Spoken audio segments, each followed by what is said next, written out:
धन्यवाद आप लोग का यहाँ बुलाने का, और आप लोग अपने उद्देश्य में बहुत सफल होंगे और इतनी अच्छी सेवा मैडम और डॉक्टर पवन सर कर रहे हैं, उनके लिए जितना धन्यवाद किया जाए, जितना उनको सराहा जाए वो कम। Thank you.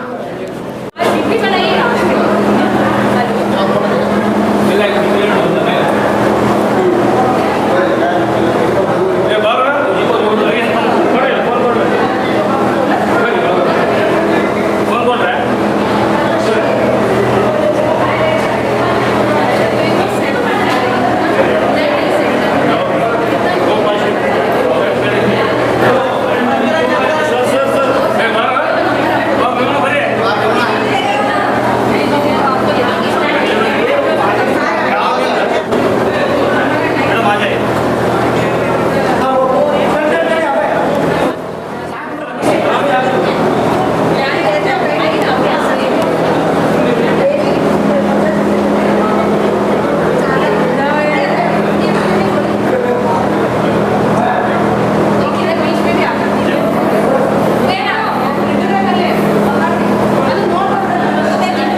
ಆ ಕಡೆ ಸಸಿಗೆ ನೀರೆರೆಯುವ ಕಾರ್ಯಕ್ರಮ ಕೂಡ ಜರುಗ್ತಾ ಇದೆ.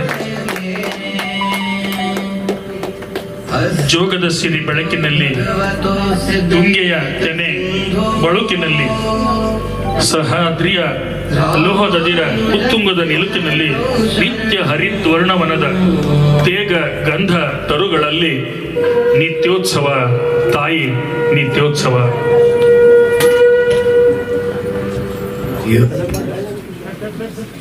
डॉक्टर साहब कहाँ हैं? डॉक्टर साहब आइए, आप आइए। अरे ऐसे कैसे होगा? आप अपने आप को छुपाइए बस। इसकी जड़ आप जड़ है, आप इनकी जड़ है। सही है, सही है। शुभम करोति कल्याणम आरोग्यम धन संपदा शत्रुबुद्धि विनाशाय दीपकाय नमोस्तुते नमोस्तुते नमोस्तुते।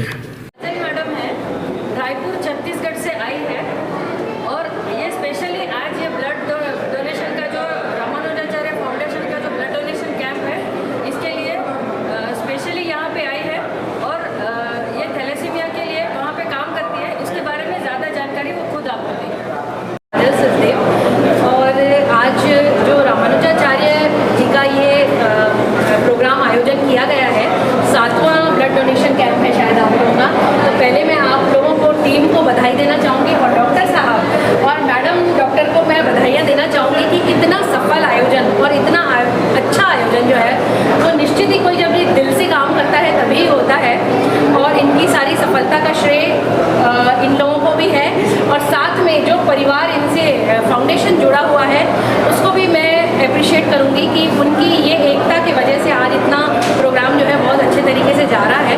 मैं आपको बताना चाहूँगी कि छत्तीसगढ़ में करीब 6000 थैलेसीमिया बच्चे हैं, सिकल सेल भी बहुत है। मैं उन बच्चों के लिए 15 सालों से काम कर रही हूँ और मेरा भी एक फाउंडेशन है, कोई अपना सा हो काश फाउंडेशन, जिसमें करीब 80 बच्चे ब्लड चढ़ाने आते हैं। बाकी मैं काउंसलिंग सब बच्चों की निःशुल्क लेती हूँ और उन बच्चों को ब्लड भी फ्री में चढ़ाते हैं।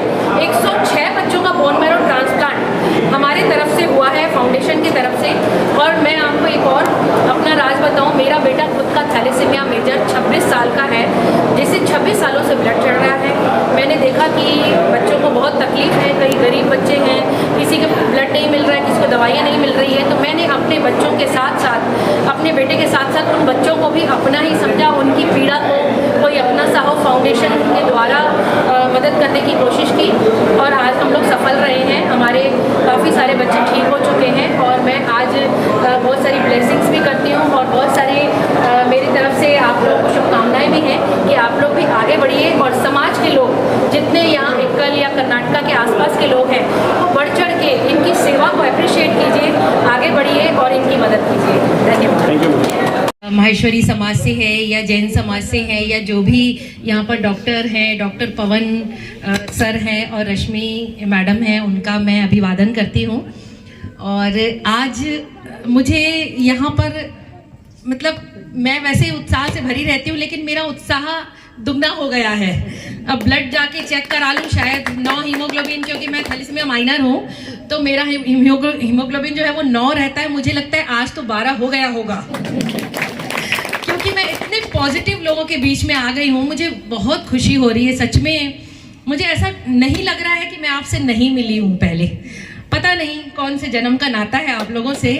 तो अध्यक्ष जी को मैं बार बार नमस्कार करूंगी और आप सब लोगों का बहुत बहुत आभार जो आपने इतना अच्छा फाउंडेशन क्रिएट किया और इतना बढ़िया काम कर रहे हैं। मुझे भाषा कई लोगों की समझ में नहीं आई, पर भाव बोल देते हैं।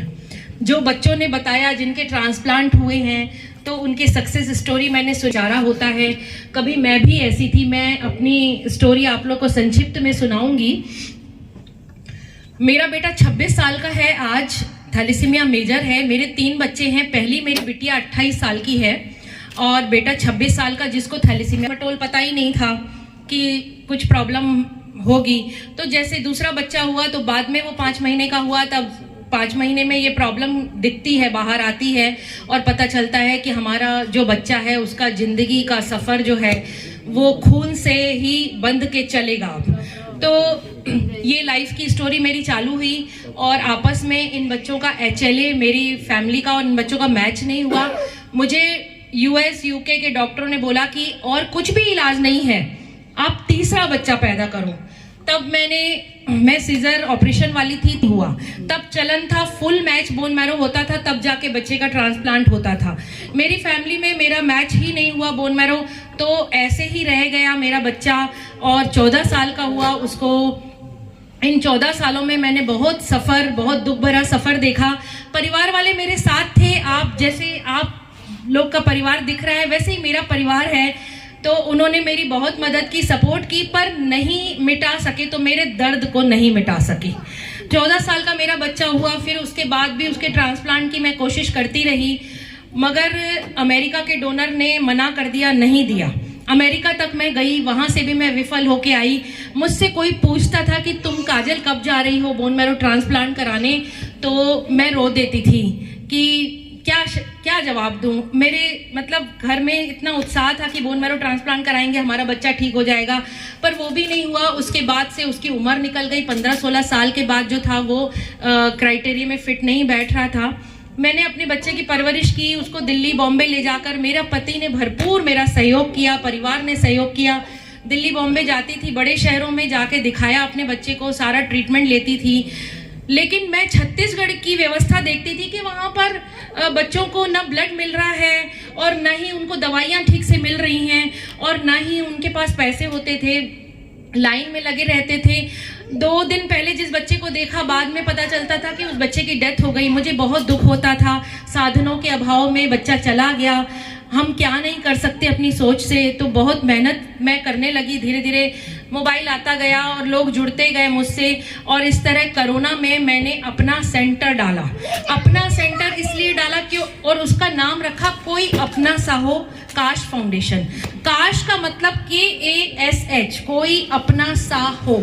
तो काश फाउंडेशन की जब रचना हुई तब मुझे बहुत सारे बच्चे मिलते गए और उन बच्चों की मैं मतलब उनका दर्द मुझे अपना सा लगने लगा, क्योंकि पीड़ित जो बच्चा है उसकी माँ और मेरा दर्द सेम होता था। जैसे उसे ब्लड नहीं मिलता था, कभी मुझे भी दिक्कत होती थी। तो मैंने ये देखा कि भाई इनको भी ज़रूरत है और ऐसा कोई काम करने वाला नहीं है। तब हमने काम करना चालू किया। धीरे धीरे काफ़ी सारे लोग जुड़ते गए, काफिला बनता गया और कार्य होता गया। और इसी तरह पूरे छत्तीसगढ़ का काम करने लगी। आज देश का काम कर रही हूँ। काफ़ी सारे लोग, आप देखिए डॉक्टर्स तो बेचारों के पास समय का अभाव होता है, फिर भी वो थैलेसीमिया बच्चों को इमोशनल उनको पर हाथ रख के और उनके दुख को सहलाने वाला कोई चाहिए। तो मेरे समय में तो ऐसा नहीं था, कोई माँ नहीं थी कि मुझे आके मेरा हाथ पकड़ के मुझे प्यार दे। लेकिन मैंने जो काजल थी वो मुझे एक काजल नहीं मिली, लेकिन जो दूसरे बच्चे थे उनको मैंने पहुंच करके उनके पास जा करके उनकी मदद करने की कोशिश की, उनके दर्द को थोड़ा सा रिलीफ देने की कोशिश की। इसी का नाम है काश फाउंडेशन। कोई अपना सा हो बन के उनकी जिंदगी में रंग भरना हमारा कर्तव्य है। और आज तक हम लोग 106 बच्चों को, अभी इसमें ये पुराना था सीवी, उसमें 55 है, लेकिन 106 बच्चे, अभी 5 बच्चे और ट्रांसप्लांट चल रहे हैं मेरे, और 106 बच्चों को 20 से 30 लाख फंडिंग करा करके, आप जैसे लोगों, विश्वास मानिए, आप जैसे लोगों ने ही उनके लिए जीवन की प्रेरणा बने और हमारे सामने आए 20 से 30 लाख एक बच्चे की फंडिंग। आप सोच सकते हैं कितना मुश्किल काम होता है, लेकिन मुश्किल कुछ नहीं, आप सब में से जो लोग हो ना वो ही ये काम कर सकते हो। क्योंकि आज आप यहाँ बैठे हो, अपना इतना समय दे रहे हो, आज आप इतने पॉजिटिव, आपके चेहरे पर इतनी मुस्कान है, तो आप लोगों पर ना हर किसी को ईश्वर ये काम नहीं देता। आप खुश नसीब हो जो आज यहाँ बैठे हो और उन बच्चों में कहीं ना कहीं आपने उनकी मदद की है। तो भगवान ने आप लोगों को ये ड्यूटी दी है। आप लोग वैसे विशेष लोग हो जिनको चुना गया है भगवान के द्वारा। तो आप अपनी मेहनत को और बढ़ाइए, इन बच्चों के प्रति दया और श्रद्धा रखिए। और डॉक्टर साहब तो जो काम कर रहे हैं, उनके डॉक्टर होकर के इतनी बिजी लाइफ से उन्होंने एक फाउंडेशन तैयार किया और आप सब लोगों को जोड़ा। इसके लिए मैं उनका बार बार धन्यवाद करूंगी। और ऐसी पॉजिटिव हस्तियां अगर इस भारत में आ जाए तो बहुत जल्दी ये बीमारी पीछा छोड़ के चली जाएगी। और आप लोग माएँ जो है जितनी मुझे दिख रही हैं,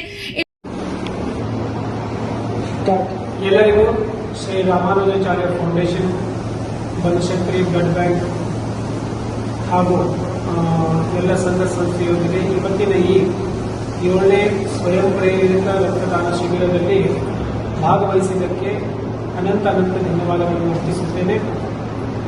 ತಮ್ಮೆಲ್ಲರ ಸಹಕಾರದಿಂದ ಎಲ್ಲ ಸಂಘ ಸಂಸ್ಥೆ ಮತ್ತು ಎಲ್ಲ ಬಂಧು ಬಳಗದಿಂದ ಹಾಗೂ ಮಹೇಶ್ವರಿ ಆಸ್ಪತ್ರೆಯ ಸಿಬ್ಬಂದಿ ಶ್ರೀ ರಾಮಾನುಜಾಚಾರ್ಯ ಸಿಬ್ಬಂದಿ ಶಿಬಿರದಲ್ಲಿ ಸುಮಾರು 408 ರಕ್ತ ಯೂನಿಟ್ಗಳು ಸಂಗ್ರಹವಾಗಿದ್ದವು।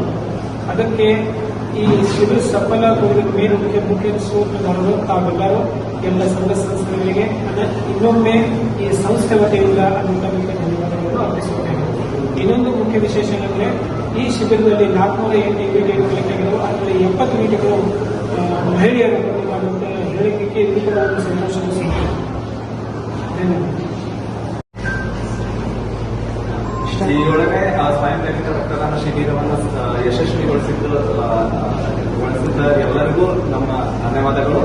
ಈ ರಕ್ತದಾನ ಮುಖ್ಯವಾಗಿ ನಾವು ಥ್ಯಾಲೆಸೆಮಿಯಾ ಮಕ್ಕಳಿಗಾಗಿ ಮಾಡಿದ್ದು, ಅದು ಅಲ್ಲದೆ ನಾವು ಇವತ್ತು ಇಂಡಿಯನ್ ಆರ್ಮಿಗೆ ಒಂದು ಸ್ಮಾಲ್ ಟ್ರಿಬ್ಯೂಟ್, ಅದು ಬಿಟ್ಟರೆ ಪತ್ರಿಕಾ ಮಾಧ್ಯಮದವರು ನೀವು ಏನು ನಮ್ಮ ಈ ರಕ್ತದಾನ ಶಿಬಿರ ಯಶಸ್ವಿಯಾಗಿ ಮುಕ್ತಾಯಗೊಳ್ಳೋಕ್ಕೆ ಕಾರಣ ಧನ್ಯವಾದಗಳು।